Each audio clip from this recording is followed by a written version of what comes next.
咬手仔係咪一定肚餓呢？定係擺隻手喺附近係會追呢？咁樣擺隻手仔喺個嘴附近係咪會追呢？咁嗱，呢個係一個 reflex 嚟嘅，佢叫 rooting reflex。你掂佢，佢一定個嘴係佢個人個頭係會喐嘅，因為呢個係條件反射嚟嘅。咁係咪一定擺喺隻手喺個嘴旁邊就一定係餓呢？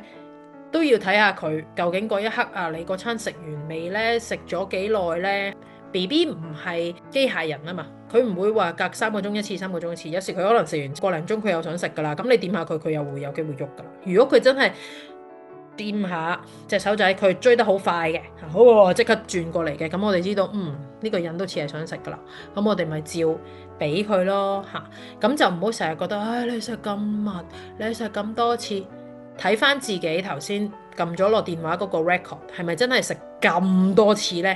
佢嗰個咁多次係咪其實都只不過係一日8餐呢？咁樣嚇？因為我哋好少做一樣嘢係做一日8次嘅，係咪？係重複嘅嘢8次真係好少啊！咁所以你會覺得好多啊！咁但係其實8餐就係一個基本嘅嘢啦。咁如果佢 fit into 呢個所謂8至12餐呢，其實都唔係真係成日追住而成日肚餓嘅，呢個係佢生理需要啫。